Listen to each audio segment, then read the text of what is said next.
Here in America, work is in trouble. We've offshored our manufacturing, sent away good jobs, and lost so much ability to make things. American Giant is a company that's pushing back against this tide. They make high-quality clothing, sweatshirts, jeans, dresses, jackets, and so much more right here in the USA. Visit American-Giant.com and get 20% off your first order when you use code STAPLE20 at checkout. That's 20% off your first order at American-Giant.com, promo code STAPLE20.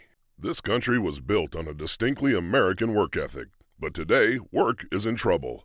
We've outsourced most of our manufacturing to other countries, and with that, we sent away good jobs and diminished our capability to make things. American Giant is a clothing company that's pushing back against this tide. They make a variety of high-quality clothing and activewear, like sweatshirts, jeans, dresses, jackets, and so much more. All made right here in the USA, from growing the cotton and adding the final touches. So when you buy American Giant, you create jobs for seamsters, cutters, and factory workers in towns and cities across the United States. And it's about more than an income. Jobs bring pride, purpose. They stitch people together.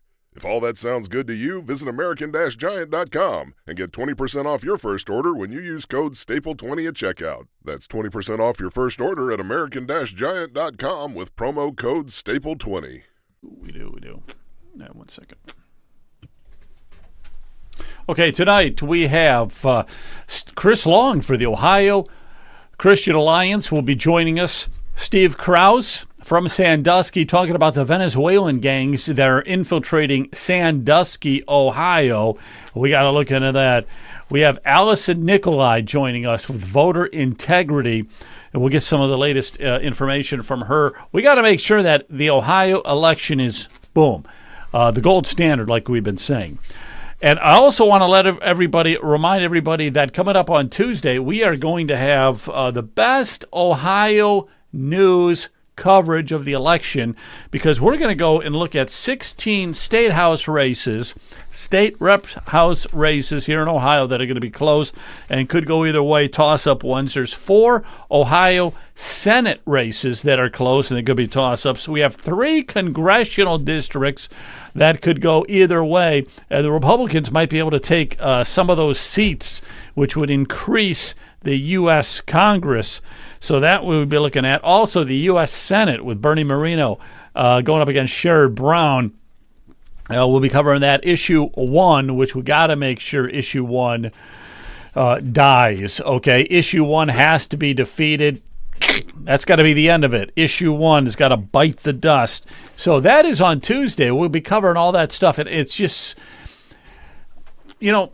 okay. We will have a cast of thousands. There's going to be thousands. I'm exaggerating a little bit, but we're going to have a lot of people helping us dig up information, watching the numbers on all of these different races. We're going to have a lot of fun. It's all Tuesday night, so please tune in starting at 6:30. I'm going to be yakking my jaws at 6:30. 7:30, we're probably going to get into the meat and bones of it. Maybe by 8 o'clock, we'll start having the results. This is the election of the century. I cannot underplay it. It is the election of the century. Election of the century, guys. Of course. All right. So anyhow, we got Chris Long coming here in just a minute. I got to make sure Chris is going to be talking about all things election. So anyhow, are you guys psyched for this big election coming up? I mean, Tuesday night you're going to be with us, Brian. London and I we're going to be poll workers, so we're going to have to join you late as the polls close. We'll jump online with you, Joe, and we'll let you know what's happening in Lake County. Yeah.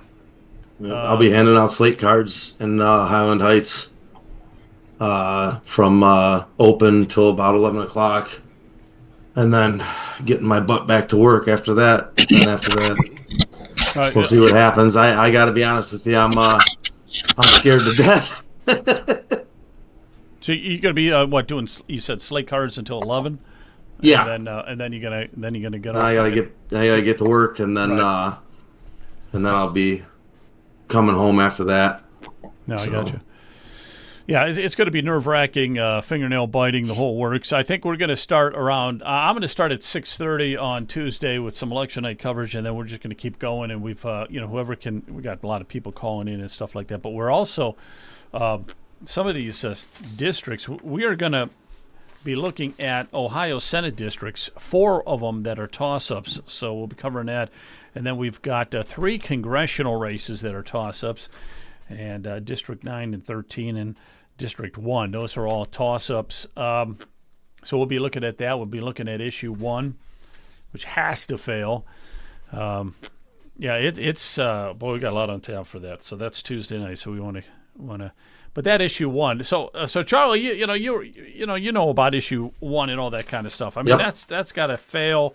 It's got to go. I mean, we tried telling people last August that, if we couldn't get the threshold raised, that these Democrats, these leftists were gonna ram through all their socialist wish list through our weak Constitution amendment system, and unfortunately we were right. With what happened last November, and now what they're trying to push through here, where they're gonna have a bunch of unelected bureaucrats that, me, the average person, we can't talk to them.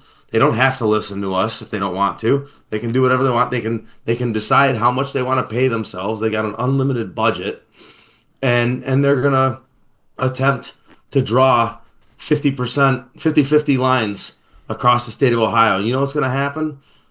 Every Cleveland, Dayton, Columbus, and Cincinnati are all going to look like a bunch of big octopus with tentacles coming out and reaching into the rest of the state in order to be able to do that. And it just, it's bad all around. It's bad for everything. And this is just so they can control our congressional districts. They're going to try and draw Jim Jordan out of his slot. And they're going to try to, and we're never going to have a supermajority in the Ohio House ever again. Right. Okay. So this is something, authors realize that in order to draw majority Democrat districts, you have to go into those islands of blue. Well, here's they're going to show you some of the islands of blue. And you have to drag them out into the suburbs and into the rural areas, because that's the only way you can draw as many Democratic districts as they want in the state of Ohio, meaning your cities, your counties, your villages. All must be needlessly split up for. And they've got 99 state houses that they're going to try to map out. 99 of these snakes, like you're talking about. What a disaster! Then you got 33 Senate districts, and then you've got the congressional. What do we have? About 15. We have 15 congressional seats. What a nightmare! And the worst. One of the worst things about it is, as if it wasn't bad enough, is that because what ends up happening is everywhere that you have black representation, black representatives, they get eliminated. After this happened, it happened in Michigan. Michigan people they sued, they took it to the Supreme Court, and it was ruled unconstitutional in the state of Michigan. So how they can how this is even going to survive. God forbid it does pass. I hope to God that there's people are already getting things ready in case it does go through to fight this in the courts, because you got unfair representation for minorities, and then on top of that, the First Amendment of the United States Constitution says that I have freedom of speech, and so that I can petition my government for a redress of grievances. Well, I can't petition a private commission of bureaucrats that aren't unelected bureaucrats. So I don't see how this is constitutional to begin with. But hopefully we don't have to find out. Hopefully it just goes down in a steaming pile of excrement, and we never have to worry about it again. Well, yeah, that would be fantastic. All right. I believe Chris is with us. Chris, you're with us, right? You out there? Let me see. He may have. He was with us, and then he disbanded. He heard me talking and went running away. Chris, if you can hear me, I don't doubt if you can hear me, but I got you. Go back in exactly the way you were. Shoot. Yeah, so he's hopefully he'll reconnect with us here in just a second. I'm gonna But, you know, that's a great point that you were making there, Charlie. That's a great point you were making about issue 1 and everything. Absolutely. It's just insane what they want to do there. Things that bother me with that is that Maureen O'Connor, she was Supreme Court Justice. She was like, she was the head of the Supreme Court Justice, and she vied with all the Democrats and everything. So another rhino stabbing Ohioans in the back. Yeah, exactly. Yeah, that happens a lot. That happens a lot to us here. Well, Joe, there's a lot of money being spent on the TV. Vote yes. So all that out of state money is coming in. All out of country money.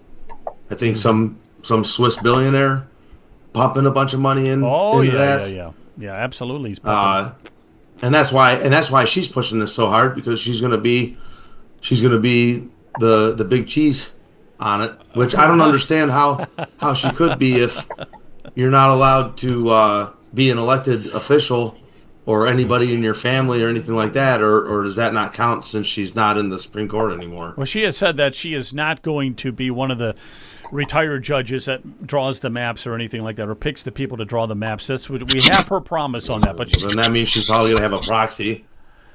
But she's playing a huge role in that, without a doubt. She's playing a huge role. I mean, she's the reason why everything was screwed up with getting the lines drawn. Yeah, no, you're absolutely right. She is the one. And we're talking about Maureen O'Connor too. It's not a she; it's a Maureen O'Connor who is screwing things over, man, big time. I didn't mean to assume her gender.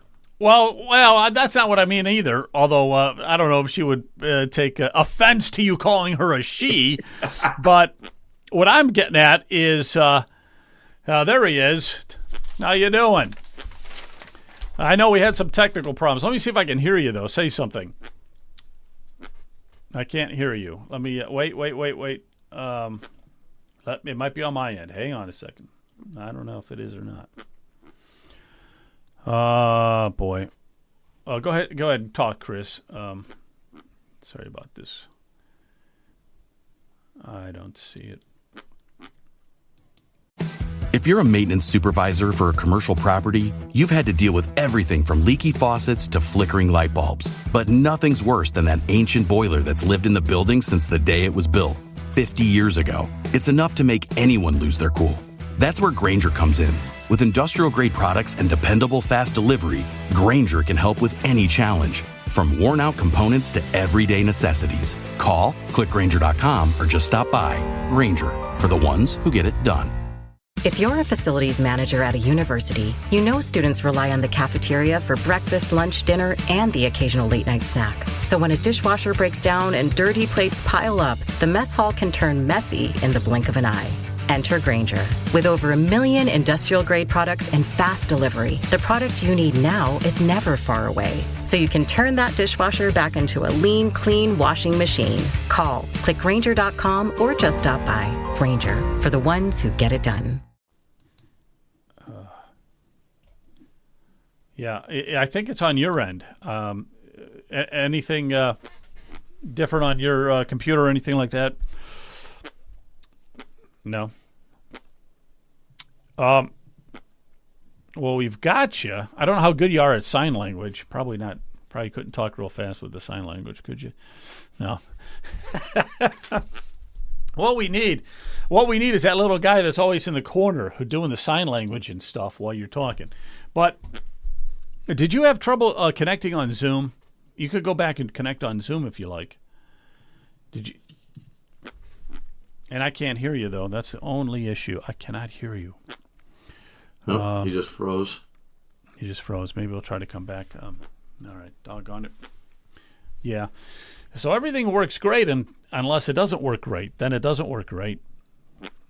So what do you guys feel? We'll get Chris on here in just a minute. What do you guys feel about this upcoming election here? What do you think about with Trump? Let's talk about that for a minute. What's Trump's odds of winning? I should pull up Polymarket. What do you guys think? What's your thoughts, Brian?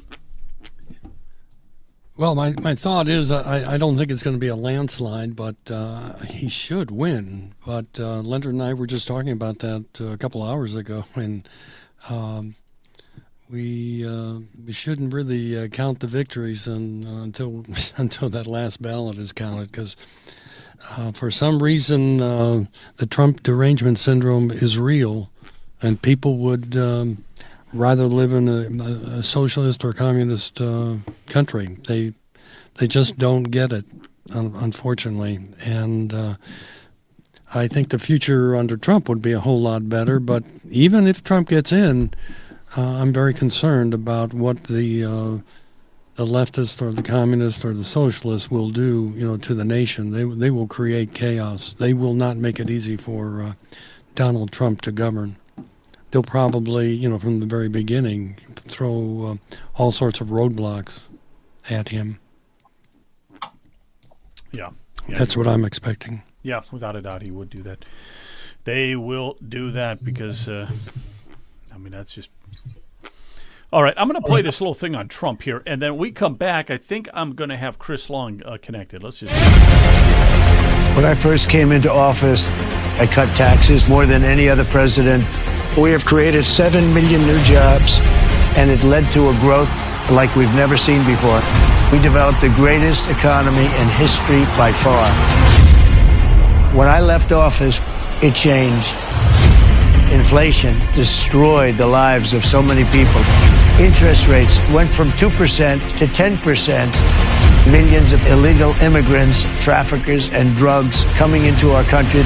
Our country has gone to hell. So I made a decision to run. We're going to make America great again, greater than ever before.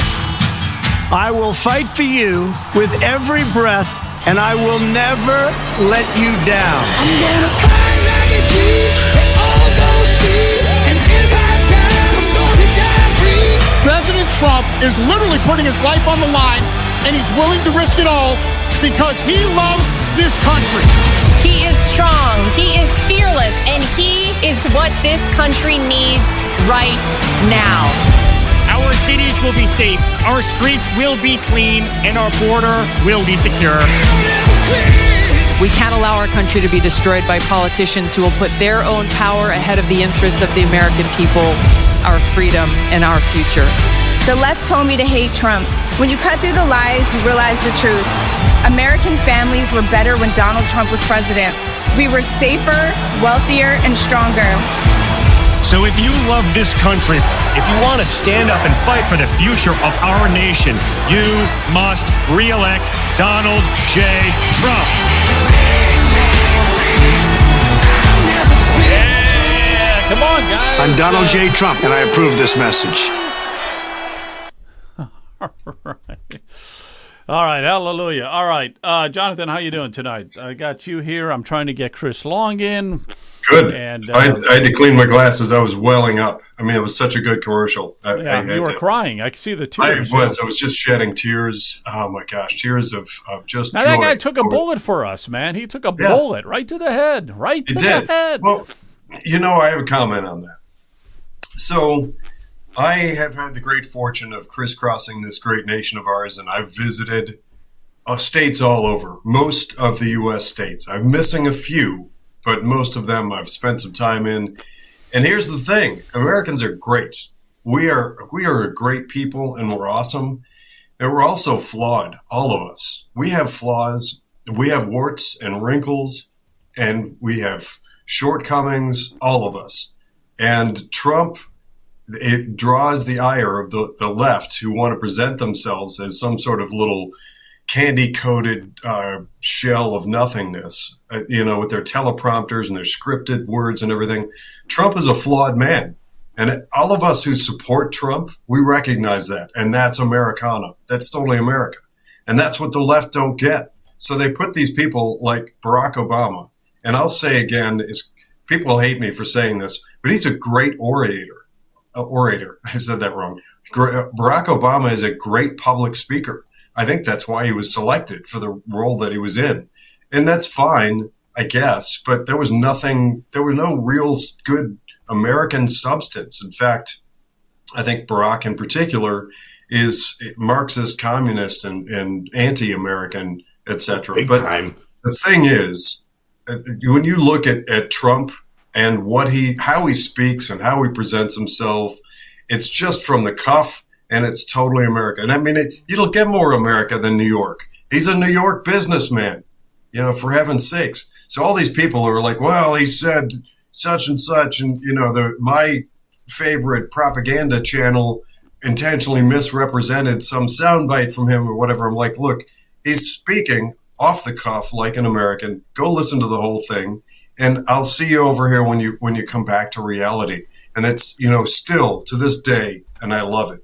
I started paying attention to that walk away movement years ago, and that was a lot of people. A ton of those walk away videos, and that, for anybody that doesn't know, walk away is Brandon Strzok created this thing for for people who left the left, they bought in hook, line, and sinker. They were Democrat, communist, whatever, all through and through. And then they woke up, and they released these videos about what woke them up. And many of them are the same basic story. I was believing the lies. I heard the sound bites, and I heard the media pitching it. And then such and such, fill in the blank. Some issue came up, and I decided to research for myself, and I realized I was being lied to. That when people push through and they get past the propaganda and listen to what we, the people, are actually saying, it is a message that resonates with most Americans, except for the ones that are like so bought up in the political rhetoric and hyperbole. It is what it is. It's flawed. It's going to have hiccups. It is. Well, yeah, nobody's perfect. Nobody's perfect. It's America. Trump represents America. Yeah, listen to the way he speaks. It's fine with me. I have no problem with the way he speaks. I think that there's some, maybe they said it doesn't appeal to some of the women or something like that, the way he speaks, but he's not going to change. And listen, this guy's got record turnout.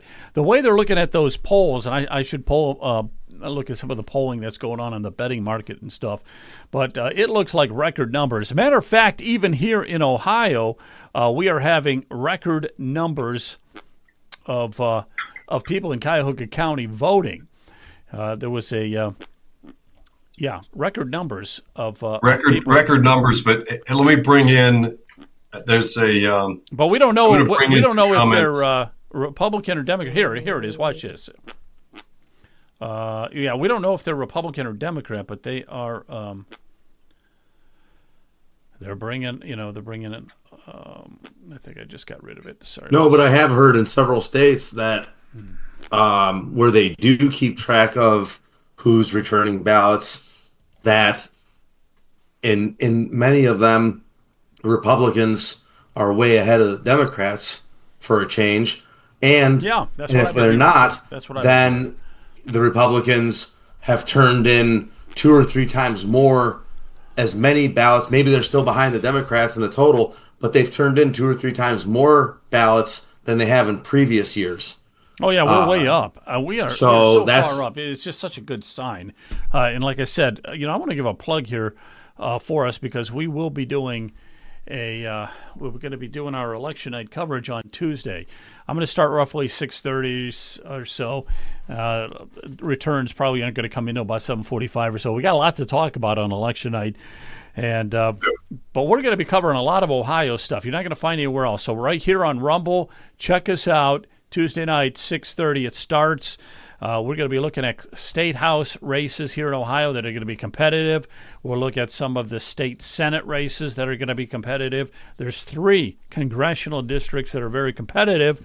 And if the Republicans can pull out a win in some of those, we could take our majority even higher in the U.S. House of Representatives, because you get Trump in there, he's got to take the Senate and he's got to take the House so that he can get things done. And because 4 years of Trump, and if he doesn't have, let's say, the Senate, we're in trouble, okay? Because they're not going to allow him to do anything. But so that is a key. We got to take all that stuff there. Chris is with us here. How you doing, Chris? Good to see you. All right, Good. so modern technology, it does work after all. What do you know? So how's it going? Hey, I want to throw it over to you here. Let's give us a rundown here of some of this election coverage here with just a couple days to go. What's happening out there? I want to get your expert opinion on stuff, okay? Well, I was in and out there with Charlie giving his assessment there, which was pretty negative about issue 1 and about, what's happening. I don't know. There's a number of things that are happening here. You just mentioned early voting as far as in fact, the Secretary of State has a fantastic dashboard on early voting that's never happened before. So it has the complete month's early voting. It's updated every day. It will be updated again tomorrow as to how many people voted today early. And then it pretty much wraps up, right? Today, early voting wrapped up at 5 p.m.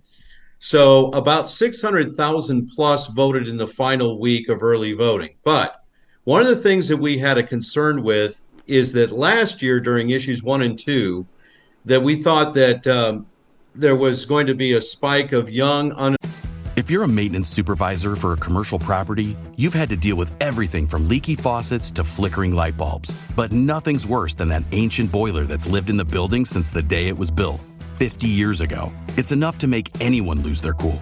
That's where Grainger comes in. With industrial-grade products and dependable fast delivery, Grainger can help with any challenge, from worn-out components to everyday necessities. Call, click Grainger.com, or just stop by. Grainger, for the ones who get it done. Why choose a Sleep Number smart bed? Can I make my side softer? Can I make my side firmer? Can we sleep cooler? Sleep Number does that. Cools up to 8 times faster and lets you choose your ideal comfort on either side. Your Sleep Number setting. And now save 50% on the new Sleep Number limited edition smart bed. Plus free home delivery. Ends President's Day. Exclusively to Sleep Number store near you. Learn more at sleepnumber.com. Affiliated independent liberals that would enter into the presidential race. That did not manifest. That was a one-off with last year with issues 1 and 2 because issue 1 lost by 500,000 votes. And again, 550,000 votes voted in that final week of early voting. That had never happened before. Most early voting, when the Democrats were pushing it over a 14-year period plus, they did it in the first week. There might be some surge towards that final week, but most of it happened in the early going of early voting. And then last year was an anomaly where it was a flip, where the last week had this surge.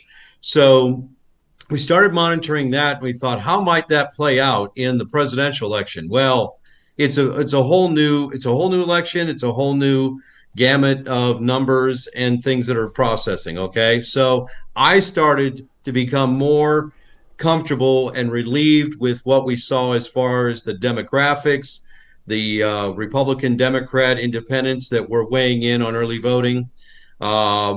Republicans probably are at historic levels of early voting this election. Now, Bernie Moreno's been pushing it, a number of the candidates saying get out and vote early. And I think what Charlie was referencing, and I've heard this a couple times, are we just trading off some of our election day votes for early voting? That won't be known until all the votes are cast. But I think what is going to happen is that there is going to be a surge of votes. I have confidence, as Mr. Reagan used to say, in the American people. And I think there's enough of this republic left to save it. What do I mean by that? There's a lot of folks out there, listen, they've been watching very carefully what's happened in our country. They saw a dementia patient as our president. They saw the Democrats switch out a candidate in midsummer, ignoring 50 million primary votes, and then just impose a candidate on the American people. They watched that. They watched 2, possibly 3 assassination attempts on President Donald Trump. They've watched all that has happened. They know what the economy is. They know what inflation is. They know what's happening in their own personal lives, and they know what's happening at the southern border, which is absolutely an invasion. I had on my podcast this week Matt Miller, mayor of Ashland County. And by the way, for those of you, I encourage you to go to our website and listen to that interview, because he and his wife, Melanie, went to the southern border in just this last few weeks to Arizona and talked to people on the ground, because it's affecting Ohio communities, not just Springfield.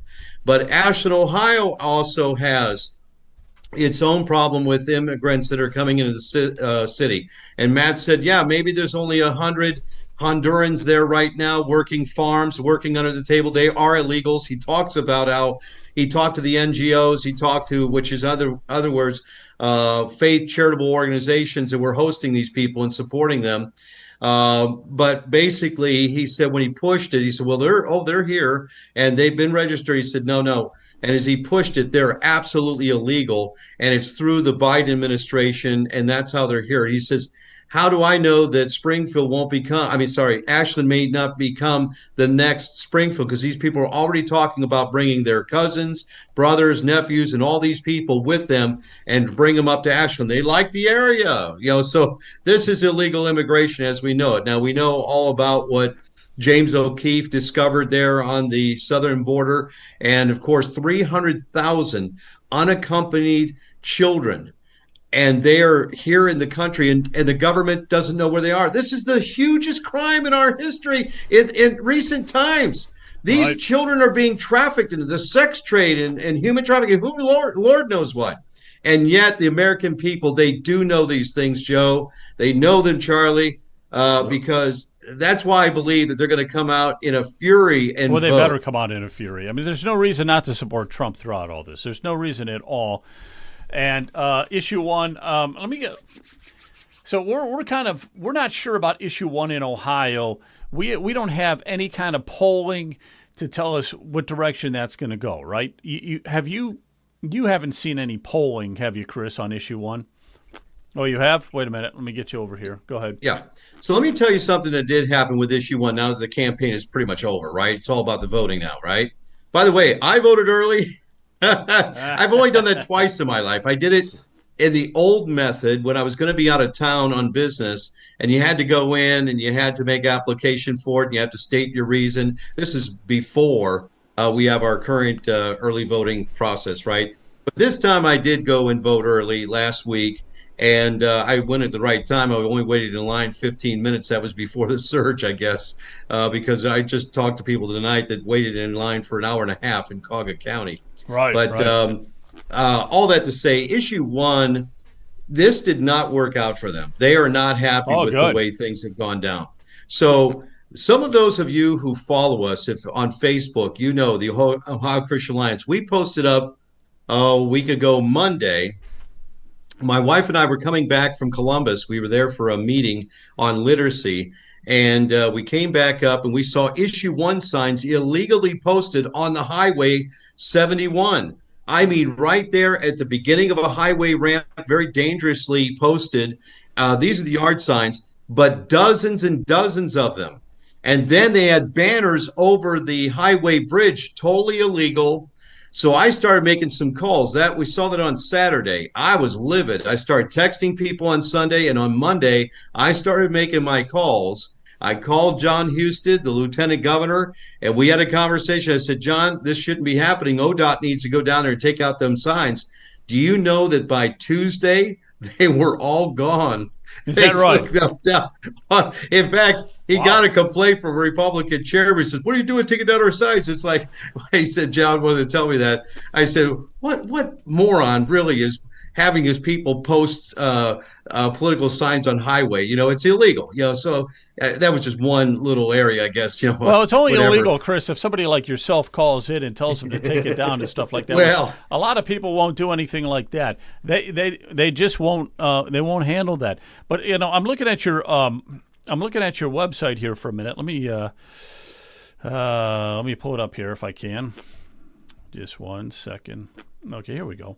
Let's talk about a few of these congressional races here, okay? Because we got 3 of them that are really competitive. If this one here, District 1, Orlando Sanza, Greg Landsman. Now, I noticed that when you guys called Greg, he's on the left there, the Democrat, no response, nothing. Orlando did fill out your questionnaire. It looks like he supports and opposes pretty much everything that a good, strong conservative would oppose. So what's your thoughts on Orlando, and where do you see that race at right now? And let me okay, 1 second, Chris. Start over, Chris. Start over, because I had to cut you off. Go ahead. Okay, they can't get on the airwaves with their $18 million because it's crowded with all the other political ads that were bought. And so no one has seen any issue 1 commercials. We haven't. And, like when I go onto YouTube, I get loaded with our local race. The 13th congressional is just, every time I go on YouTube, it's a starter ad. Nothing on issue 1. I'll tell you where I've seen them. What's that? I'll tell you where I've seen them is on the Facebook, when you're scrolling through your feed and then that little bar of reels comes up and you start going through those.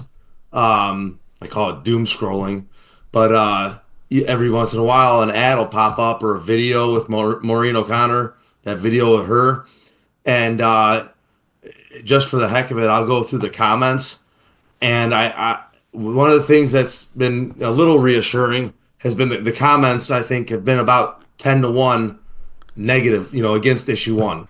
So that makes me feel a little bit better. But, I just, like I said, I'm still nervous with the threshold being what it is.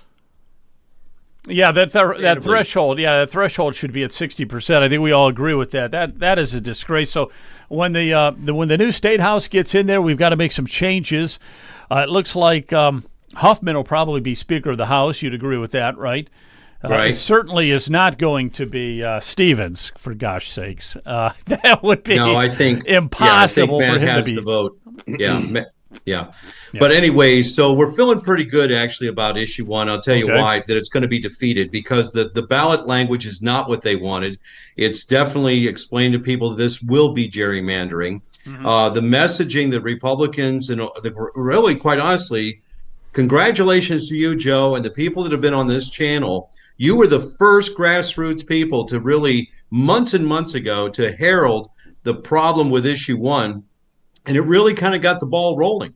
And so, the issue 1, no on issue 1 signs are out there. Republicans are aware of it. Donald Trump came out and opposed issue 1. The candidates have done so. It's a big Trump year. Bernie Moreno is going to win. If we can carry that down ballot, and if people look at that convoluted language that we've been talking about all year on issue 1, I think the Ohio voter is going to say no.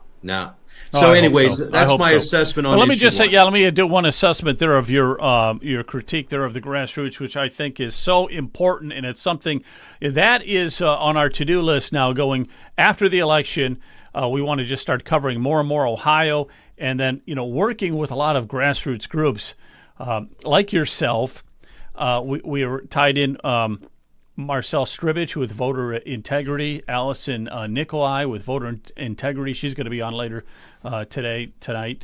Boy, there's a lot of groups we're trying to work with, and just become a big voice. Okay, just a big social media voice. That's going to be so important. And getting things done at the State House and stuff like that, because a lot of times they won't do anything because they don't think anybody's listening or watching. And Brian Massey, too, runs into that. Where's Brian at? Brian, you run into that all the time with the property taxes. You guys go to talk to the State House or a state senate or somebody, and you've got great ideas with the property taxes, but they don't listen to you because the power of the people isn't behind you, but wait, right? Yeah, it's just a matter of time. Leonard and I, we are working with other groups throughout the state of Ohio on the property taxes, and we recognize it's a heavy lift. But when we had our meeting, last week or so with the state legislative aides, there was not one senator or representative that joined us. We can give a shout out to the Democratic representative Bride Rose Sweeney, at least she acknowledged it and then sent her legislative aid there. So we're thankful for her doing that. Yeah, that's excellent. Chris, I got a question for you real quick. Yeah. About something you just said. And what makes you say that Moreno's going to win with that level of confidence that you said that? Really good campaign, and I agree. The momentum is there, and so basically you got Trump winning the top of the ticket, you got Moreno, you've got these 3 congressional districts, the 13th, the 1st, and the 9th. And by the way, there's an update on the 9th.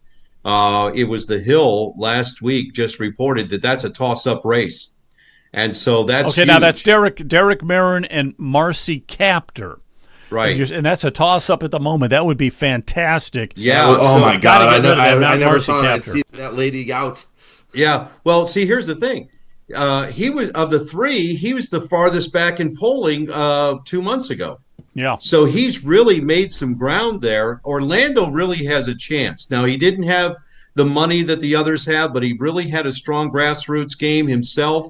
And his family were out there every Sunday visiting another church in the inner city, and these people would come out afterwards and they said, hey, we never see these candidates. We're voting for you. And these were black churches in the inner city. So I think that Orlando could really surprise some people down there in the 1st district. The 13th congressional with Kevin Coughlin and Amelia Sykes. Now that's the ads that I do see ad nauseum. Every time I turn on YouTube, she's attacking him, okay? And quite honestly, she's using the Ohio Christian Alliance Forum in her ad to attack Kevin Coughlin, who's a friend, okay?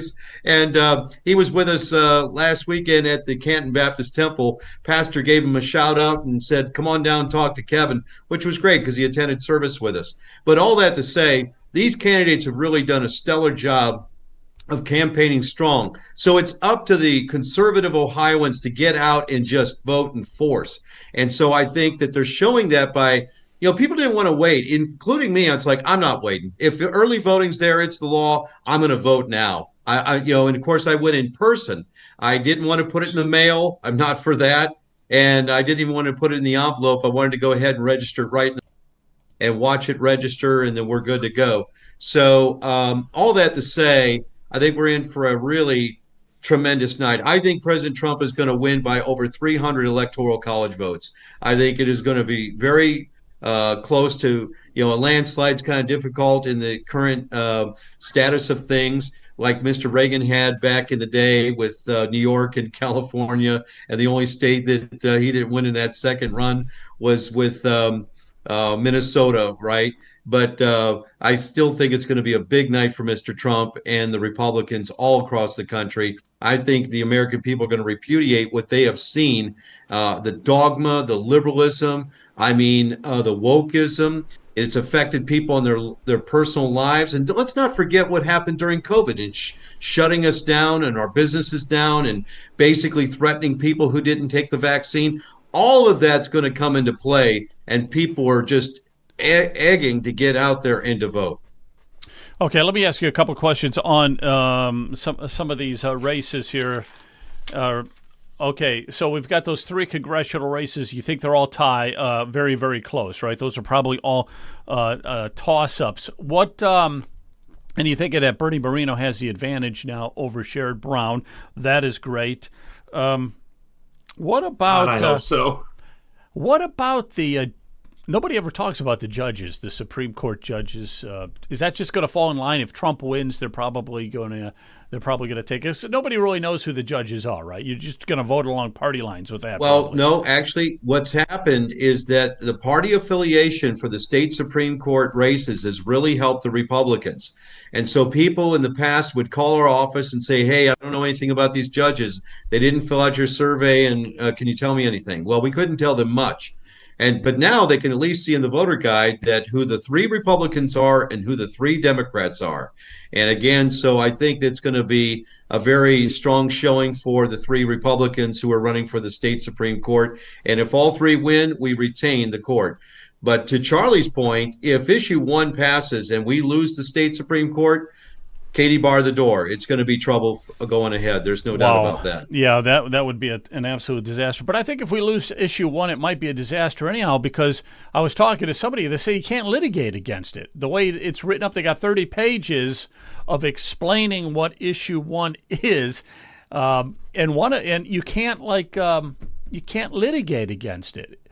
They have complete power according to this constitutional amendment that they've put together. So I don't know. We'll see what happens with that. But yeah, it's looking good. It's looking good. It's looking good. What was I going to say? So what do you guys? Any other thoughts here, real quick? What else? Anything else you want to bring to the table there, Chris? I know you got a lot. You got a great website. I was going to show it, but every time I show it, I lose you. But that's fine. Yeah, but I got to get going here. But one thing I want to say is that I think we're going to know who wins the presidential election by about 11 p.m., 10:30, 11 p.m. I think it's going to be that early in the evening. We won't need the states that are dragging out the ballots and, we haven't counted them all. I just don't think that's going to be a factor. I think he's going to ring up enough electoral college votes, and there won't be enough outstanding votes in those states. And so they're going to, it's going to be a resounding night, similar to what we saw in 2016 with that big light up of the Empire State Building with President Trump on it. Remember that? That was fun. So, anyways, what a miracle that was, though. I still, it was 2016. When I look back on it, it was an incredible miracle that he was able to pull that out. An incredible miracle. At the time, it didn't faze me that much, but with all the cheating that we found in 2020, and there was some going on in 2016, and boy, I'll tell you one quick story here. I was talking to Paduchek back in 2016, and he was running the campaign for Trump here in Ohio. And I talked to him, and I know that like CNN and MSNBC and everybody was saying that she was up by like 5 points or something. This is just a few days before the election. I was getting pretty depressed. And he told me that, well, Trump's pulling everybody out of Ohio, and they're going, I think, to Michigan or something like that. And I said, that's too bad. I mean, I was really depressed about it. He said, no, it's because they did their own internal polling, and he thinks he's got Ohio locked up, and now he's going on to Michigan. And what a story that is. But 2024 is going to be an even bigger story because now you have the enemy. They've been exposed, and he's just going full tilt at him. And it's just like somebody said, it's like the 3 episodes of Star Wars. You had Star Wars, which is what Trump did at the very beginning in 2016. Then you had Empire Strikes Back in 2020. And now it's the Return of the Jedi. And this is what he's going to make it all work out again. But yeah, that's going to be pretty good. So what do you think there? You got your Trump hat on. That's good. And also Steve Krause. Steve, if you're out there, I can't see you on Zoom, so maybe you can fix your phone or something so we can see you and bring you in, and let's talk, okay, about those Venezuelan gangs. But go ahead, Jonathan. Microphone. Oh, microphone. Is that on my end or yours? I don't hear you. I don't hear you. We don't hear you. We don't hear you. No sound. Testing, no sound. Testing. 1, there 2, 3. We go. Yep. Sorry, guys. My dogs were barking a few minutes ago, and I didn't want to interfere, and I forgot that I muted. So a few things. First, if Steve comes on, I won't be offended. Cut over to Steve. He's a guest. I am just a co-host. I'll fill a little time here with some of my comments and thoughts until Steve gets here. The first is I'm going to share something that not everybody knows about me, and that is for some years when I was a kid, teenage into my 20s, I used to like working on cars, and I did some auto mechanic stuff. I worked on my own cars, and I had a bunch of friends. I actually enjoy it, and I still do a little bit. It's kind of a fun thing. But what that gave me is perspective into mechanics that actually know what they're doing. And you may not know this, but I've spoken on Bob France and a few other places. Our guest tonight, Charlie Kalani, owns a garage on the west side of Cleveland. I'm actually about an hour away on the far – I'm in Geauga County. I've actually driven my car all the way across Cuyahoga County to get to Charlie Kalani, go to Charlie's garage. He's in, what is it, Lakewood or Westlake? I forget where you are. Lakewood. Somewhere west side of Cleveland. Lakewood. If you're in the Cleveland area. Little New York City. Little New York City. He's one of those guys who actually is a good mechanic. So I'm getting a plug in for one of our guests here. He's a good guy, and he's a patriot. Well, that's important too. I'm always looking for a good mechanic, and I forgot about Charlie because I'm always getting ripped off, man. You don't rip people off, do you? I always get ripped off nonstop with the cars, but. Well, I feel like I'm probably not likely to get ripped off because I know a lot of the stuff myself, or if I haven't worked on it, I have a pretty good sense for what it actually is and how it works. And Charlie's been straight up and awesome with me. So I'm putting a plug in for Charlie Kalani's garage in Lakewood. Does me no good to upset people because then they don't bring their car back. Right. That's right. Yeah, there you go. I mean, he's got the typical American patriot attitude. I'm just going to work hard and do the right thing, and he grew a business out of it. That's good. So here's the deal. So we're talking about issue 1 and how it's evolved and where we've gotten to. And Chris made the comment that early on, some months ago, there was this program and some of us around connected with this program who really started to get out and advocate against issue 1. And here's the evolution in my view. I call it coalition warfare. And I've been advocating for this for years. You know all those groups out there. You know some of them. I actually am honored to know the leadership of many of those Patriot Ohio groups from Cincinnati area all the way up here into Dayton, Youngstown, you name it. There are great Patriot groups all over. And when we tie those together, and when we get the leadership of all those different groups talking, amazing things happen. And on issue 1, here's my perspective. I'm one of those people that started going out and asking groups like Republican clubs and conservative organizations, would it be okay if I come in and speak to your group about issue 1? And many of us started doing that. And early on, there were a bunch of people really ready to throw in the towel of defeat. They were saying it can't be done. They have like $60 million or $30 million, whatever it is, some preposterous amount. And they've got the media and all that. We can't do it. And I was like, well, I have to try because it's atrocious. And lo and behold, more and more people started coming in, and more of those groups started hosting events, started posting things, started coming up with memes and videos on this show. We had Kirsten Hill, who created 2 videos, and we've had all kinds of people who have created awesome content, including that YouTube video. I've actually gotten to know the person who created that, which is cool. But that's the thing. That's how we actually fight back, and we can win these things. Once we get there, once we have this infrastructure of communication, and a lot of it stems off of Ohio Political News. Kudos to Joe Miller for having the insight to create this thing.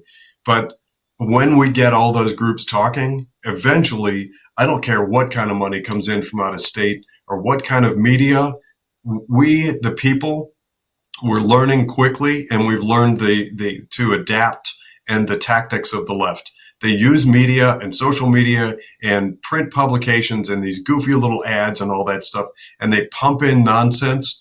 But when we have that network communicating all across the state of all these different clubs and groups and organizations, we can actually surpass the communication skills of the left. That's the dream. That's my mission. And I think we're on a really good path toward that. But now I can't hear Joe. Joe, there's no audio.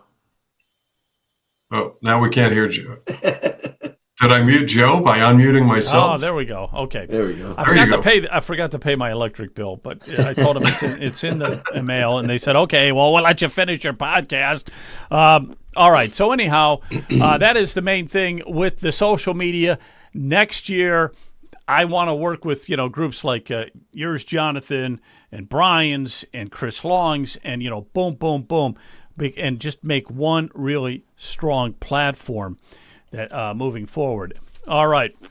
Yeah, so Zoom actually works. It really works. Look at Steve is with us. Can you hear me, Steve? Now I got to see if I can hear you. So let me say something. Talk. Yeah, it's not working. Why would it not be working?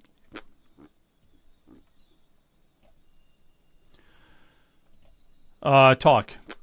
Oh, shoot. I can't hear you. Yeah, okay. Oh, boy. Why would that be? Hey, Steve, can you give us a thumbs up if you can hear us? Steve, your microphone's muted. Yeah, it could be his. Unmute. It's showing that it's muted at the bottom of the screen there. Really? Yep. Can you unmute it from your end, Joe? I don't know. We can't hear you. We cannot hear you. I think he. We cannot hear you. Cannot hear you.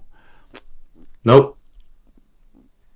It's still showing that it's muted on the bottom of your screen. It's showing us on my screen.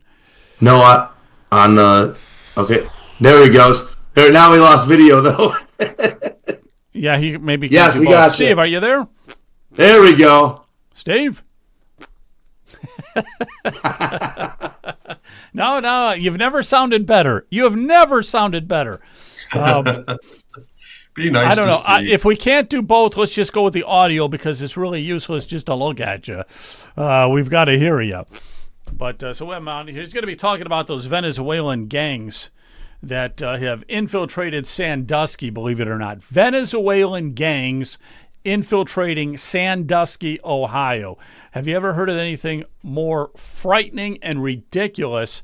And I don't know what's going on anymore, guys. I just don't know what's going on.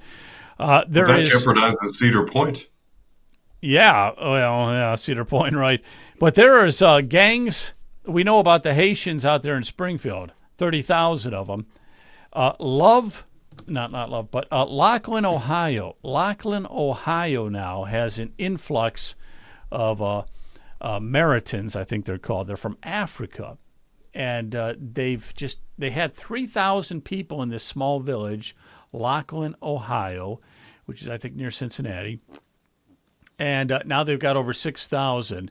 And it's all from this African country, Maritan or something. So anyhow, yeah. Let me just. Well, Joe, in Lake County, we've had Mexican drug cartel houses. Mexican drug cartel. Yes. In Lake County. In Paynesville. In Paynesville. Lake County. Yeah, that was reported, and they, I don't know how they found it, but they were tipped off, and they were able to escape the house before the SWAT team got there. Yeah, we're going to see more. I don't hear about that. I have a question on that. So I'm just going to interject this question. It's a loaded question for everyone, for our viewers to think about. We've been hearing for a long time now that there isn't enough money to support our homeless, our veterans, our needy, and how is it possible? Hurricane victims. Hurricane victims, you name it. We get this story. We have for at least my lifetime that there isn't enough money to support these worthy people. And for heaven's sakes, for me personally, veterans are at or near the top of the list. And we couldn't send the necessary supplies to our troops who were fighting overseas, and we can't support them when they come back with physical and emotional trauma from war and just all this stuff for forever. There's never enough money. And suddenly now we have this influx of people from other parts of the world. And how are we so flush with money all of a sudden we're putting them up in 4-star hotels and loading up cushy sofas with video games and giving them like $2,000 a month in cards? The idea that our elderly are struggling, and in some instances, as Brian keeps pointing out, their taxes are enough to teeter them out of home. They're getting evicted.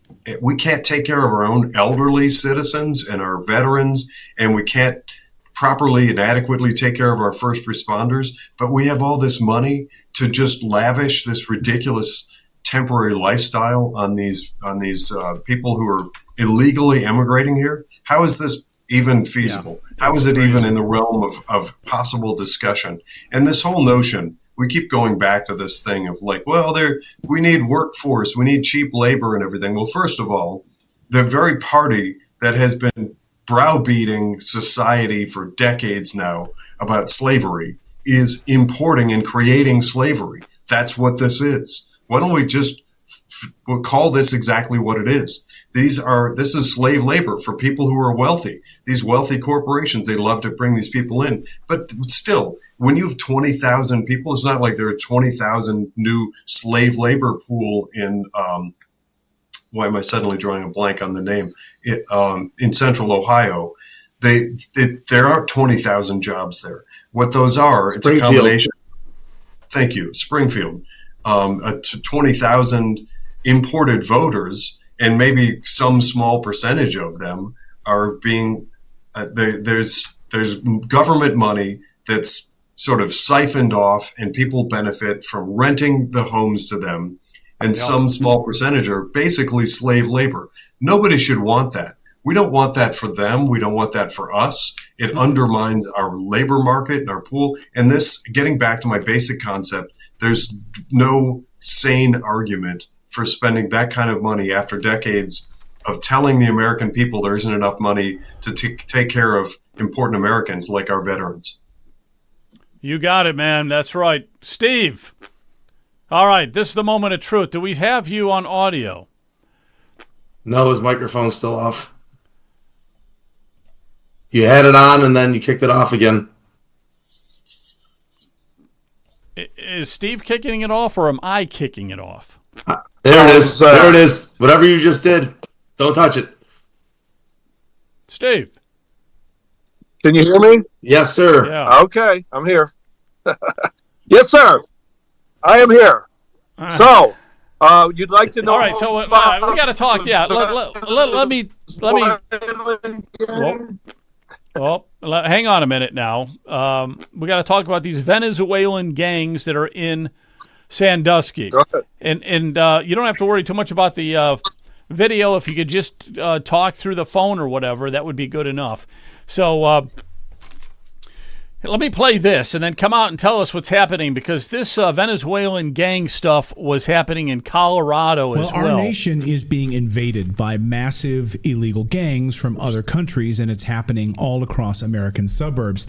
By the way, think this isn't coming to a town near you. Think again. For years on this show, we've been detailing illegal criminal gangs like MS-13 carrying out brutal attacks on Americans, while the Biden administration refuses to deport these guys. And come to a sanctuary city. ICE won't deport you. You can carry out brutal homicides. It doesn't matter because we won't even report you. His words, this is an organized criminal effort. There have been 0 arrests associated with these crimes. Listen. So there are several buildings actually under the same ownership, out-of-state ownership, that have fallen to these Venezuelan gangs. I'm trying to walk it back and do the investigation as to how there's a concentration of Venezuelans in these 3 buildings. Somebody put them there, and somebody funded it. Whether it's federal government or not, we're trying to find out who. These gangs apparently are attracted to where there's a concentration of Venezuelan migrants. And all right, so the whole thing is just crazy. So that was out in Colorado, Aurora, Colorado. And they have their Venezuelan gangs. Those guys have those guns, and they got their knives and everything. So what's happening in Sandusky? Well, from what I understand, there was a gentleman, a Venezuelan gang member, that was detained over in Danbury County, or Danbury Township, which is Marblehead, which is in Ottawa County. And he was wet, and this was on October 7th. He was trespassing in an elderly person's house, peeking through their windows. So she called a neighbor who ended up following this individual and called the police. The Danbury police responded, detained this gentleman. He had Venezuelan tattoos, gang member tattoos. They turned him over to ICE. ICE immediately identified him. He spoke Spanish, and they couldn't communicate with him, but ICE knew who he was, and they immediately released him. So about a half hour later, 45 minutes later, this guy was in another backyard of a we have a lot of empty homes this time of year because people go back down to Florida. And he was eating peaches or pears out of a woman's tree, and she called the police. And the police came, and Danbury, and they went to call. I didn't even come. Transported him across the Bay Bridge to the south side of Route 2, which is Erie County, and they just dropped him off. I went to a meeting last Monday night, a week ago Monday, and I sent you an email on it, and I sent you the thing. Sheriff Lavorchek, who's the county sheriff in Ottawa County, held a meeting at the Liberty Air Museum here in Ottawa County, and there was over 500 concerned residents in the hangar, standing room only, and he had invited all sorts of different law enforcement, including the FBI, ICE, Border Patrol, Erie County Sheriff, Erie County Police and stuff. Well, none of them showed up. And I guess it's probably because they didn't want to answer any questions. None of the elected officials showed up. But they allowed us to ask some questions, and we submitted little cards, index cards. One second, Steve. Sure. Just so I understand this. So there were 500 people that showed up to this meeting, but you're saying no law enforcement and no politicians or anyone showed up. Is that right? No. Ottawa County law enforcement showed up. The Danbury police was there. The Chief Lavorchek, Sheriff Lavorchek showed up. The Port Clinton police showed up. Catawba Island police showed up.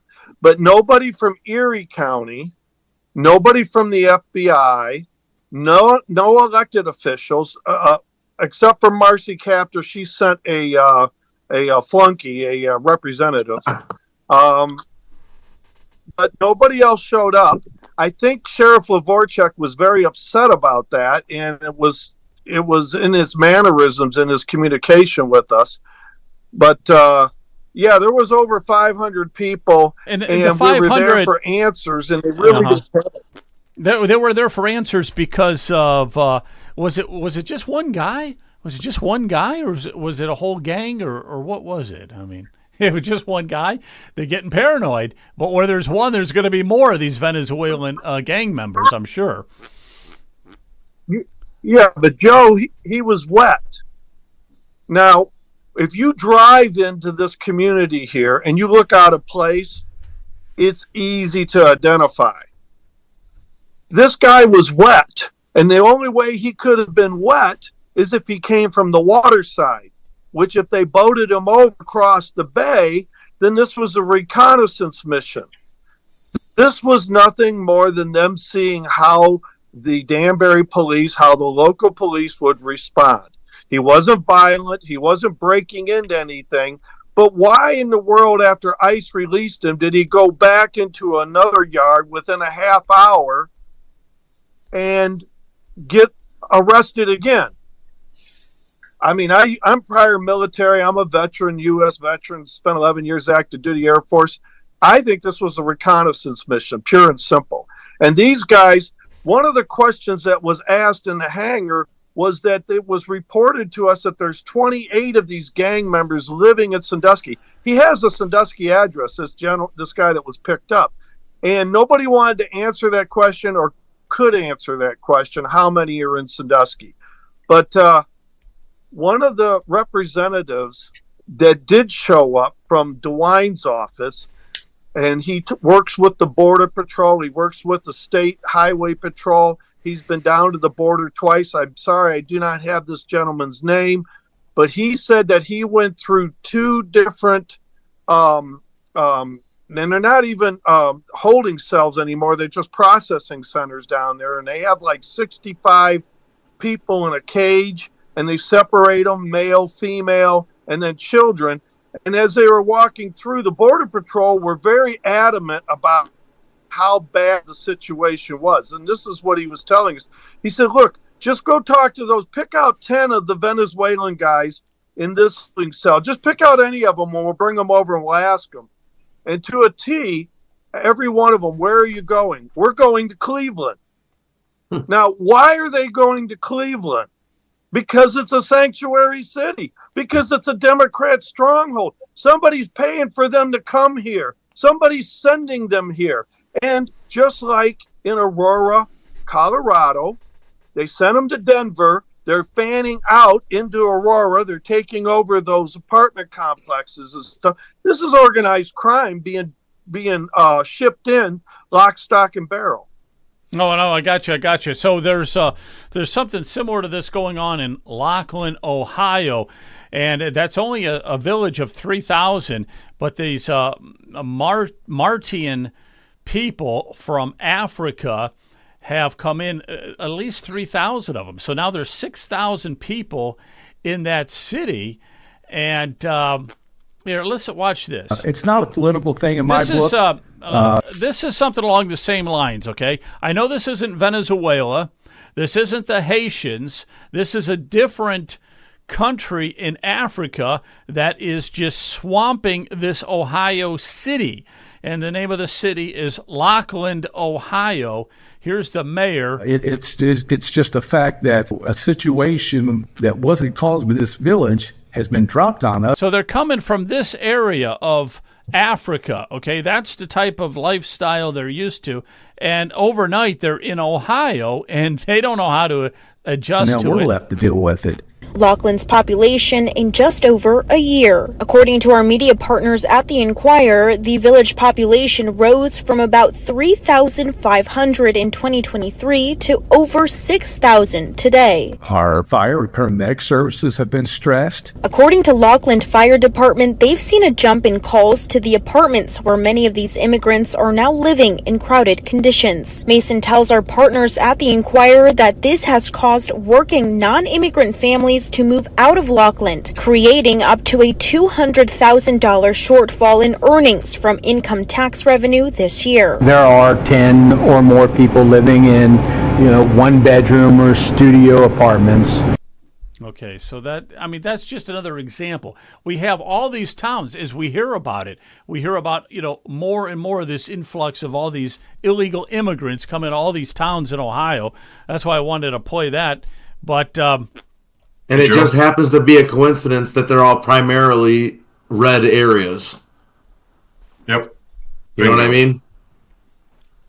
Well, I don't know what coincidence it is, because I think what Jonathan was touching on it before is, and that mayor was touching upon it with the same thing. It's like, they don't have the money. They don't have the money to keep giving these people are going to the food banks and stuff, the local food banks. They don't have the food anymore to keep dishing out to these guys. They don't get it. They don't have a job. They're not working. They don't know the culture. They can't speak English. They're not even really citizens yet. And they just threw 3,000 of them in Laughlin, Ohio. Literally threw 3,000 of them in there. And then we know what's happening in Springfield with 30,000 of those Haitians. And DeWine knows about every bit of this too. What's that? I said, and Mike DeWine is responsible. He knows about every bit of this coming into the state. I mean, he has to, for the federal government, at least my understanding, and maybe one of you guys knows better than I do, but as far as I know, in order for these people to get dropped off in mass in the state of Ohio like this, DeWine has to sign off on it. Right? I would agree. That's true. DeWine has to know. That's true. Yeah, DeWine has to know He's right. something. Yeah, you just can't bring these guys in like that without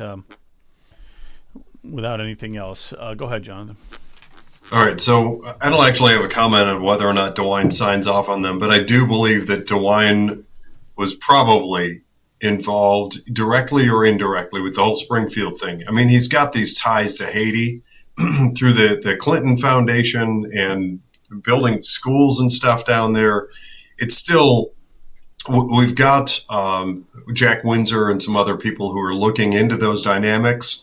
To me, that's not really fleshed out enough to comment on yet, but I want more people looking into that. But actually, so I want to make a comment here. There's on Facebook, there's this terrific group that I've stumbled onto called Lobbyists for Citizens of Lake County, Ohio, which is run, I believe, by our very own Brian. So Brian Massey either runs this or is one of the administrators. In this group, there's some interesting comments that I happened to notice earlier today. So bringing this around to this immigrant invasion and politics, here's somebody who is anonymously posted in this group, Lobbyists for Citizens of Lake County, Ohio. Daniel Troy signed the following letter. He represents areas in Lake and Cuyahoga County. Cuyahoga, for anybody anywhere else in Ohio may not know, Cuyahoga is, of course, where Cleveland is, and Lake County is just immediately on the lake adjacent to the east of Cuyahoga County. So we're talking about some significant number of people. That's House District 23. This letter was signed by apparently 477 people, including Mr. Daniel Troy, who is running for House District 23, sent to Joe Biden. And in the letter, it was signed, September 12th of 2024, just recently. In the letter, these people go on to rave about how supportive they are of and welcoming of resettling refugees in the United States. So here's this guy running for Lake and Cuyahoga County, sending a letter in September, for heaven's sakes, to Joe Biden, who probably, who knows, he probably can't even read it. Somebody's going to translate it to him over his pudding. But they're gushing about how they want to welcome all of these immigrant societies. At what point are these people going to have even a glimmer of sanity to tap the brakes on this ridiculous thing? The whole notion of these sanctuary cities and flooding them. And I want to encourage all of our listeners, everybody out there, please go to a browser right away and look up something called Cloward Piven. Cloward, it's Cloward. Cloward, and the second last names are two last names, Piven, I believe. Cloward Piven. Look it up. That's what's happening. That's the theory behind all of this mass immigration. It was come up with it was created as a concept in like the 1970s or late 60s or something by two devious college professors who effectively learned, or they decided that you could overwhelm a society by collapsing it with immigrant population and just bankrupting all of the social network, the social services network. So Cloward Piven, go look it up. That's what's happening. And if you like this stuff, then maybe you're voting for this Daniel Troy. But any of these 477 people on this letter, you can look it up. I don't know. You can do some searches, I think, based on my description here. We have a whole bunch of people. Here's Justin Bibb, mayor of Cleveland. We got Michael Bivins, mayor of Whitehall. Andrew Ginther, mayor of Columbus. So all these people, you get Toledo, Akron, Athens, all these politicians they took it upon themselves to actually send a stinking letter to Joe Biden in September of this year saying, hoorah, bring it on, ship in a whole bunch more.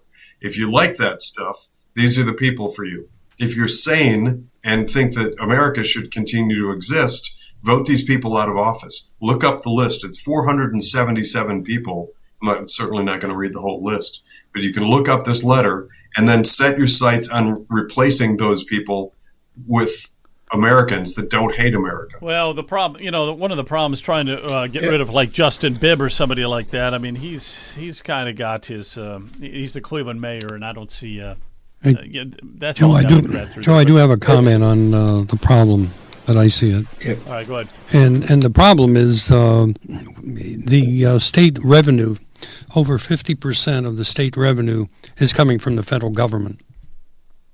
And we all know that with that amount of money coming in, it's you got strings attached to it, and I'm sure DeWine's being told this is what you will do. You'll accept it, and with his, as Jonathan says, with his involvement in Haiti, he's not looking out for the citizens of the state of Ohio first and foremost.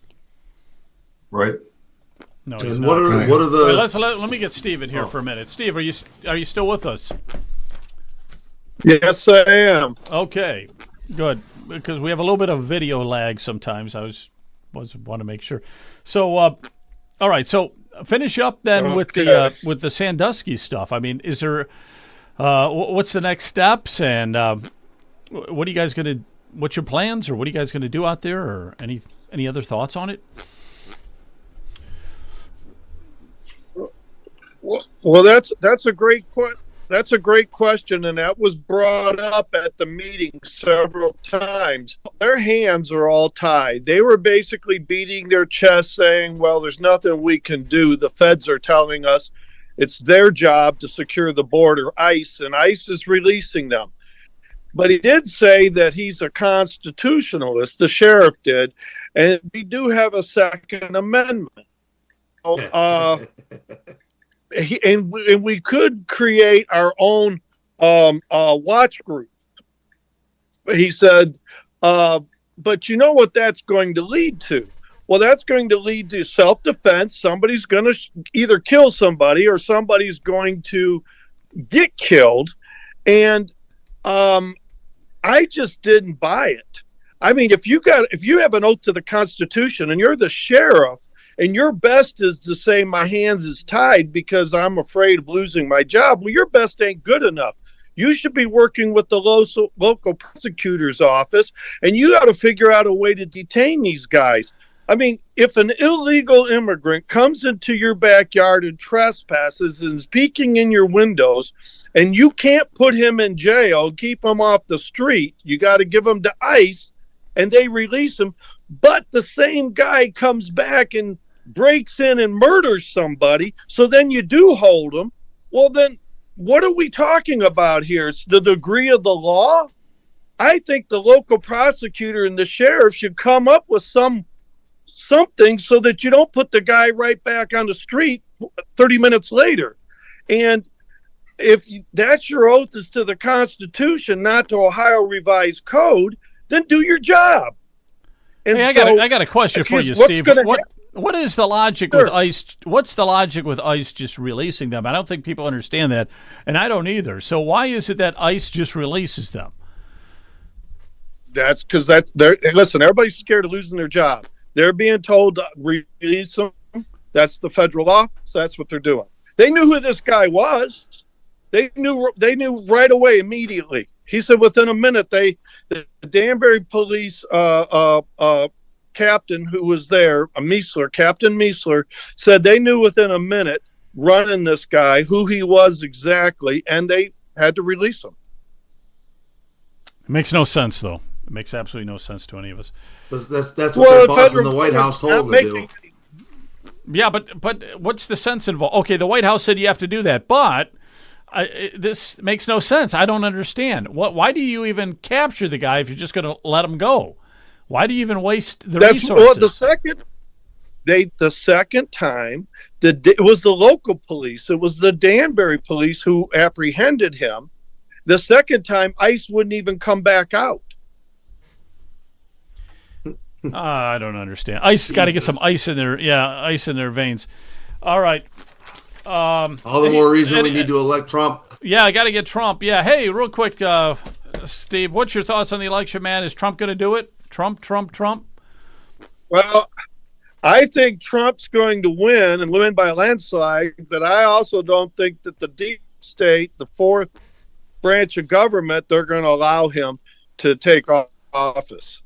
I think that they're either going to start World War III. I think World War III has actually already started, and it's been in the moves for 2 years now. But I don't think they're going to let him. Listen, tyranny has never given up power willingly. Yeah. And we have a tyrannical government. We had a coup in 2020, and I don't see these guys, the cat's out of the bag. I don't see these guys, hook or crook, allowing Trump back in office with the power to prosecute them. I just don't see it happening. So they are either going to stop the election, they're going to kill Trump, they're going to start World War III, call martial law. Something's going to happen. I don't think that, except at the end of a gun barrel. You know, there's a guy on that redacted video I sent you. He said, look, go buy guns, pray, hope that we can vote our way out of this instead of shooting our way out of this. And that's where we're at right now. And everybody's got a short temper and a short fuse. Everybody's got a short fuse because it's like, we're not going to allow another election to get stolen. We're not going to allow this country to keep being immigrants coming in, taking over cities, the crime rate going up.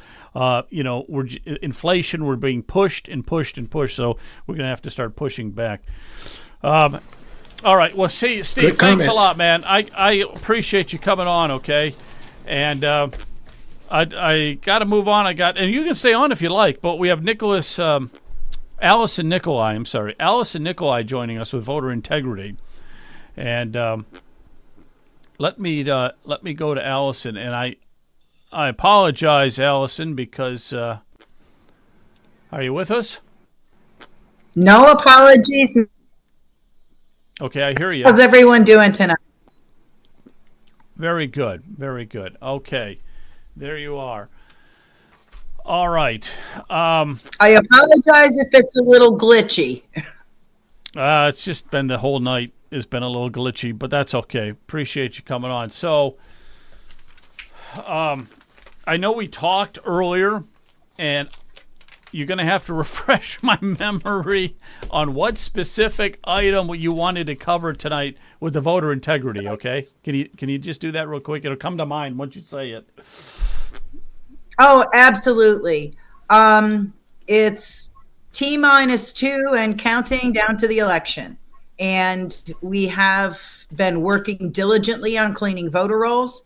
And I stumbled upon something that is able to help me find numerous potential registrations that are going to become a problem at the polls.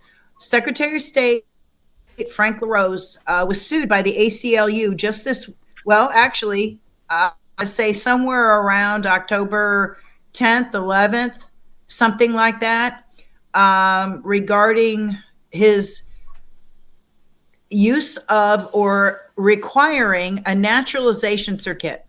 If a voter walks into the polls and their driver's license that they are a non-citizen, or that they have non-transferable, non-renewable on their license, they, per directive in June, are supposed to be requested to vote a provisional ballot, go to the BMV and have their license corrected, and then bring back, just like everybody else does, bring back the proof that they've corrected the deficiency on their ID, and their provisional vote would count.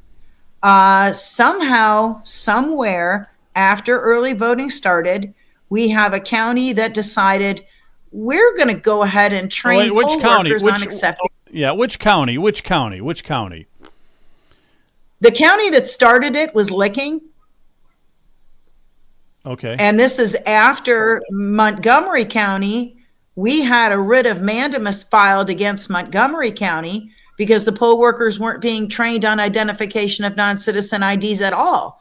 Supreme Court ruled in favor of the plaintiff, who was Marcel Sturbich, that, the county is supposed to be following the directives, and they weren't. So, all right, we've got that. They're supposed to be training on non-citizen. Well, we had Can I ask you this? Or, Let me ask you this. How would a poll worker know if a person is a non-citizen? What is the on the physical ID themselves? There is a non-citizen on the back. So it's not it's not a driver's license, right? It's not a driver's license? Yes, it is. Oh, it no, is. Okay, it's a driver's license. It's on their driver's license. Okay, so yes. they weren't trained. We got a couple poll workers with us. I forgot. Yeah, we got. Were you trained in that, Leonard? Yes, we've been trained in that, and we talked about that not just this election, but the last election as well. Okay. So it again, different counties are handling things differently, but yeah, I mean, we can even contest something if we see it and make people go provisional, and then they have to come back and prove it, 4 or 5 days after that. But if they don't prove it, it doesn't count. Okay. Gotcha. Here's the problem, and I'm grateful, Leonard. Thank God Cuyahoga was training. Thank God. Lake County. Because we have a lot of counties. He's in Lake County. Lake County. Yeah. Cuyahoga is probably screwed up. Cuyahoga is probably very screwed up. No, Cuyahoga's training. Cuyahoga is training. Okay, great. Yes. Now, here's where the dilemma comes in. You as a poll worker have no resource, no ability to validate any credential that somebody presents to you. It just doesn't exist. We don't have the database. We don't have the resource. The Bureau of Motor Vehicles does. That's why any voter coming in with a naturalization certificate should be given a provisional ballot, not a regular ballot. Well, the SOS decided, I don't know why, but they are now going to allow poll workers and voting location managers to observe, look at a naturalization certificate, even if the voter's ID indicates they're not a citizen. And they're going to be given a regular ballot after they complete what's called Form 10U. Form 10U goes with Ohio Revised Code 3505.20, basically stating a voting location manager, if a voter comes in and wants to be challenged, a voting location manager can and should ask them if they are a citizen and note their response. The voting location manager becomes the basic witness to their affirmation and oath stating that they're a citizen. Problem, we're not taking a copy of that naturalization document because at the polling locations, most times there's not a copy machine. And number two, on the actual Form 10U, there's no room to write down a certificate number or the voters what they call the alien registration number. There's no room on the form to write that down. So the reason why this is an issue. Yeah. Okay. I was just going to ask you that. So how many and what kind of an issue is it? Yeah. Go ahead. May I share my screen? Go ahead. Sure. Please.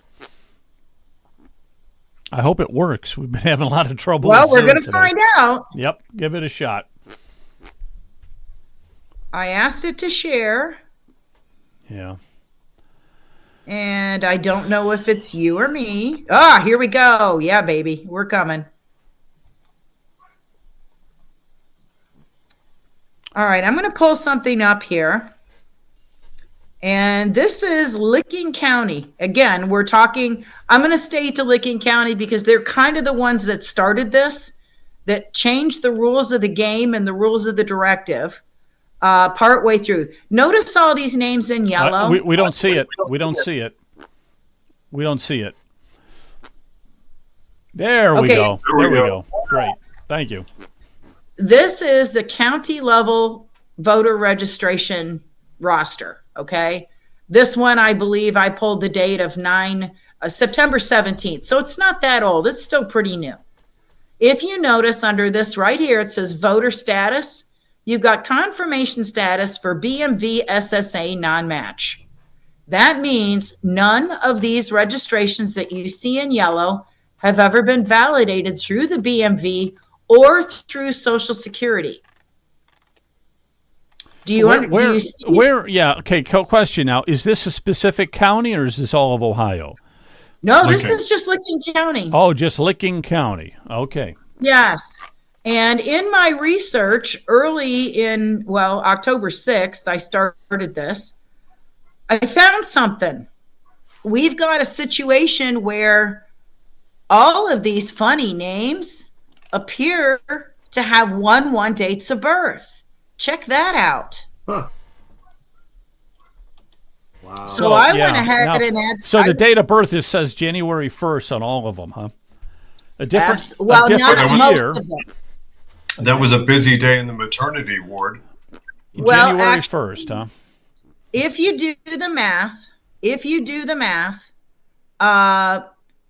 it's 1 divided by 365, which is 0.2% of all birth dates should be 1-1.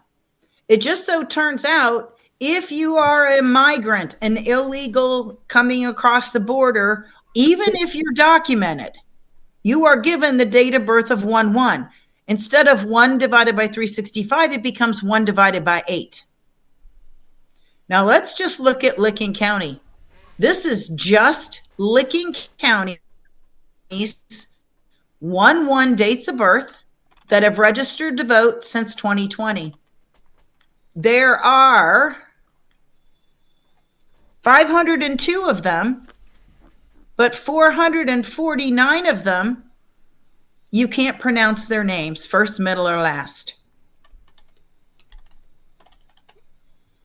Are you seeing this?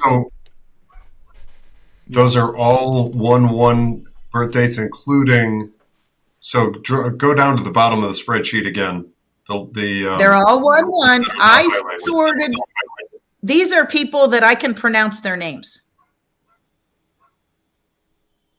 Okay, so you're guessing about probably Western origin based on the first, middle, or last name, and some of them we can make some guesses about origin of name, like Middle East. Here's what we can do. Here's what's even better. We're asking the Licking County person that I work with to actually request actual applications, voter registration applications, because we need to see if, in fact, these people didn't put anything in box 10 of the registration form, which means they didn't put a driver's license or they didn't put a Soc +4. You can't verify anybody in the BMV SSA if they don't provide any information. And I've got several examples of that from Clark County. In addition, I went and pulled another file. This is actually the Licking County Triad County Voter Roll. And I'm just one going, second, like I said, one second, Allison. So they have a funny name. It looks like a foreigner, maybe from Africa or something like that. Yep. They have a 1-1 date of birth. Yes, sir. So what is this implying? This is implying that they should not be on this voter roll? That's implying we need more information to know if they're eligible electors. I went through and took the entire state, which is 9,993 registrations, all having a 1-1 date of birth, all registering to vote between 2020 and 2024. And here's your breakdown. If you see a county you want me to stop at, let me know.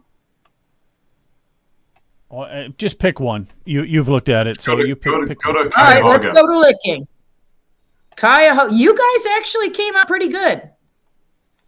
You had 685 registrations, and only 385 of them had names I couldn't pronounce. Okay, go to one that has a lot. You said Licking County. Here we go. Let's go to Licking County.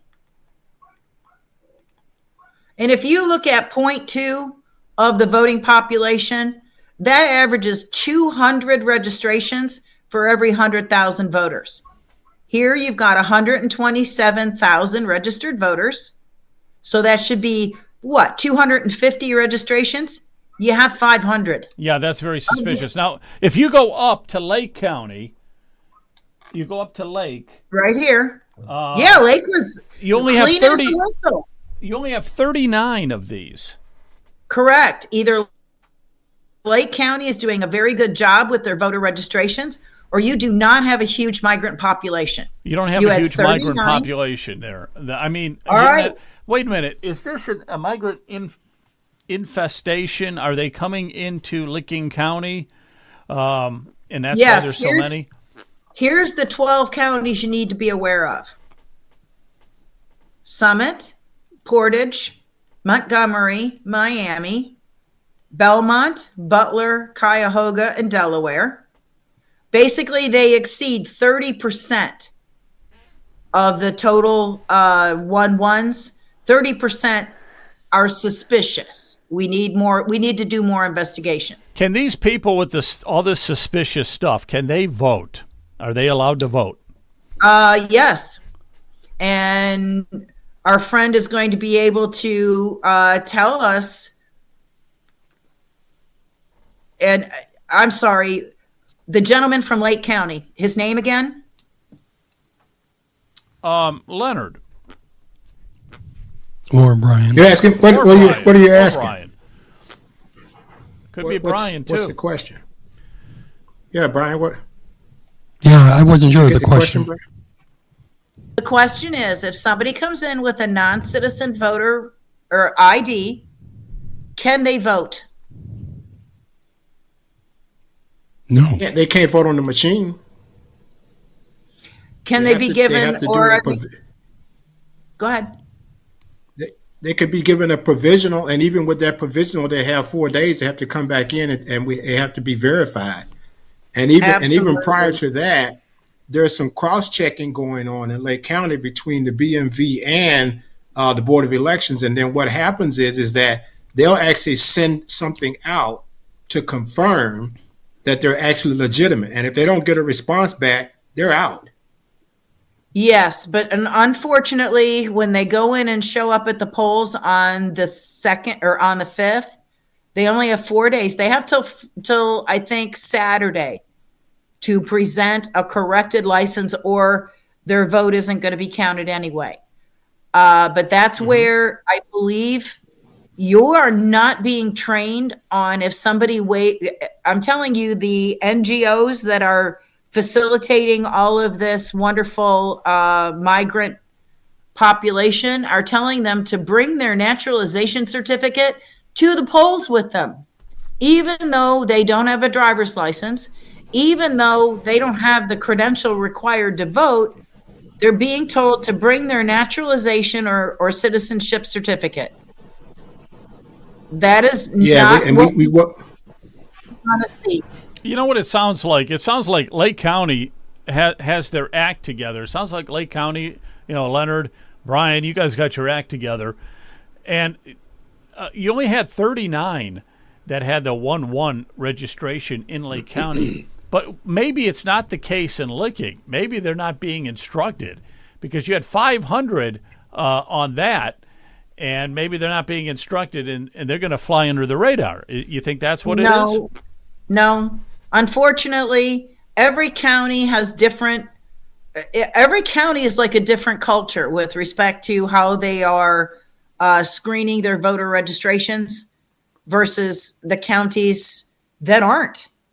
There is if you think Licking County's bad,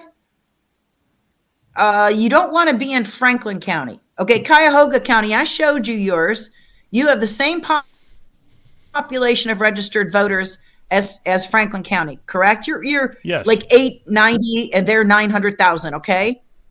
Why does Franklin County have 4,900 of these 1-1 dates of birth when they should only have 1,800?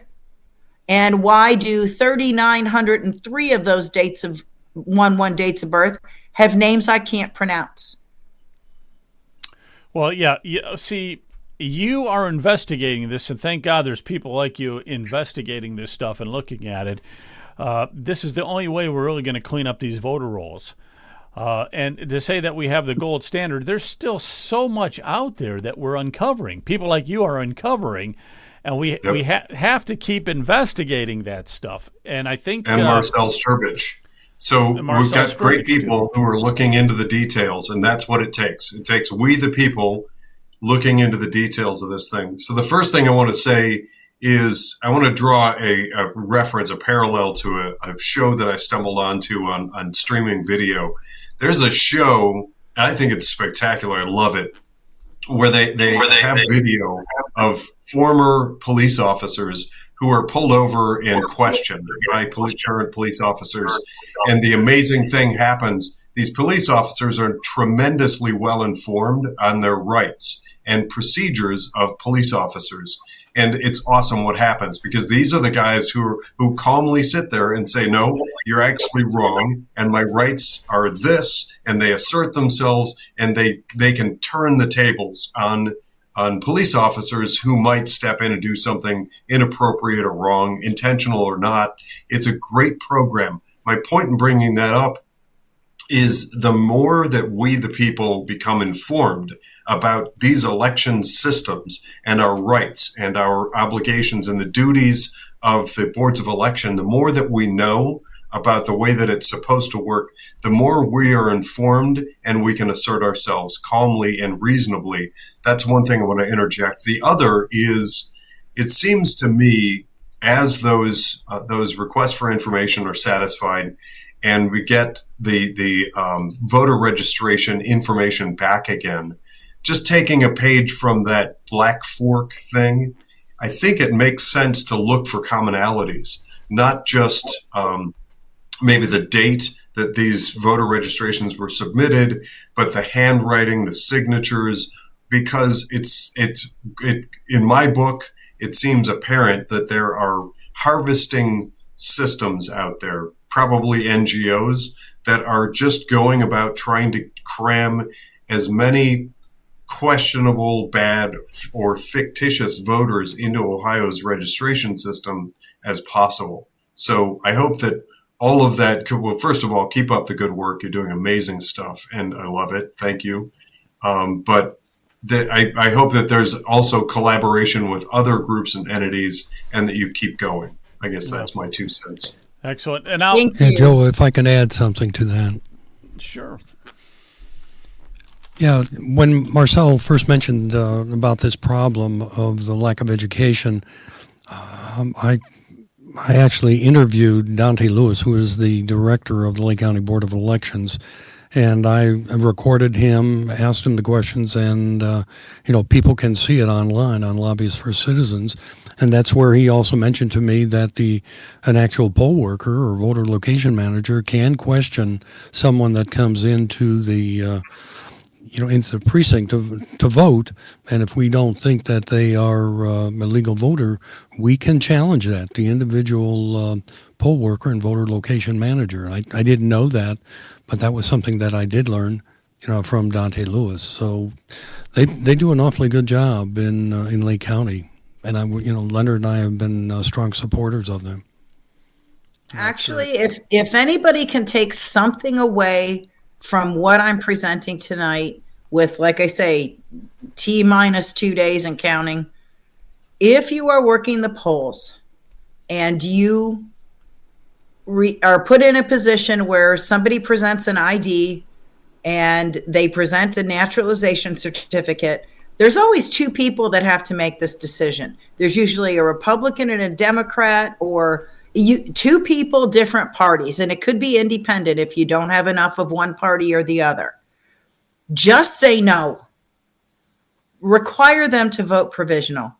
Let's get the Bureau of Motor Vehicles in on this, because they're the only one that can validate that credential through Columbus, through the database, through U.S. Customs and Immigration.